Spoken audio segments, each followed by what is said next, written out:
Breaking news right now, George Zimmerman apparently shot as he sat in his car in Florida.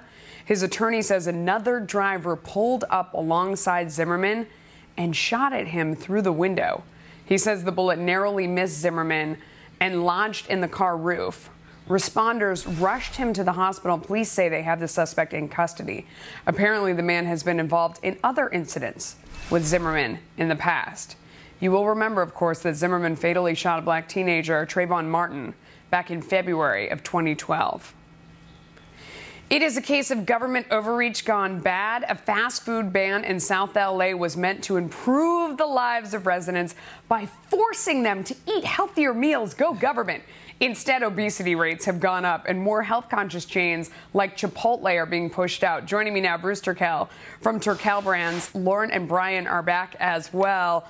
So I love this, Bruce. I mean, when they first put this into effect, it seemed like perfect genius. They're going to get rid of anything with a limited menu, with items that are prepared quickly, and that serve things in containers where there isn't sit-down service. Get rid of all of that. So that's everything that's affordable, probably fattening too.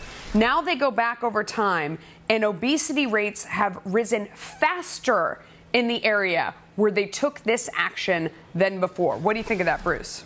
I think it's simple. The problem is low wages, bad jobs, and no opportunity.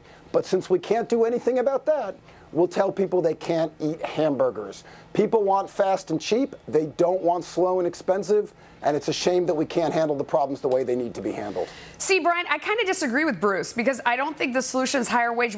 I mean, it's not the government's problem to solve. It's the people's problem to solve for themselves if they're going to be overweight or obese or not. What do you think, Brian? Unless we're all going to do this Nutrisystem thing where they come to your door and hand you proportions in little containers, I think once we go out on the street, we're on our own, especially after kindergarten. Once we get our names down, we're able to tell where we belong, what our home address is, as well as memorize our phone number. So I think that for the most part, this whole operation was laughable. What you want to do is you want to go into schools. You have this thing called a health class. They explain to you, try not to have fried. You try to have some vegetables. You try to grab some fruit. But ultimately, you're on your own. You want that pizza that was once frozen, 2 or 3 times frozen, and then you have it on the 4th day. That is truly your option. All you can do is give people the option to eat healthy. You can't make them eat healthy. That goes for your children, too, Melissa. You can also eat less. I mean, Lauren, this just boggles my mind. It's just not the government's problem to solve, and they're obviously proving they're terrible at it.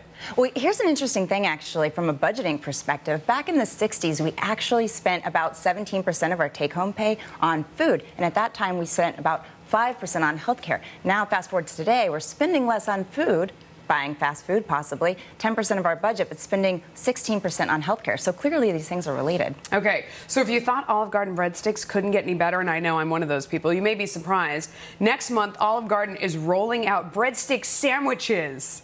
It is amazing. You will be able to get either a chicken parm or meatball sandwich. They'll come with the side of unlimited breadsticks as well. See, this sounds very, very healthy, Kilmeade. Well, here it is. By the way, I was Brian 2 minutes ago. Now I'm Kilmeade. I feel like I'm back in gym class. Here's the thing. This is genius. It's the same reason why I still don't understand to this day why they don't make Italian ice, all the Italian ice like the bottom of the Italian ice. They just make you dig down and have something to look forward to. When you go into breadsticks, you love the breadsticks. Yeah. But you always wonder to yourself, why are they gone? We only get a certain amount. This is genius to make it into a sandwich. The problem is we have nothing to look forward to now. So no highlight to look forward to now at Olive Garden. More breadsticks. You can have the breadstick sandwich with the side of breadsticks. It's all good things. There you go. By the way, back to carbs on carbs on carbs. Right. Congratulations. You're right from the treadmill. Okay, so that's a place where you sit down, where they don't serve things in a container. It follows all the rules for that LA rule on being healthy, by the way. Sometimes good things do come in small packages. Starbucks is rolling out its latest product.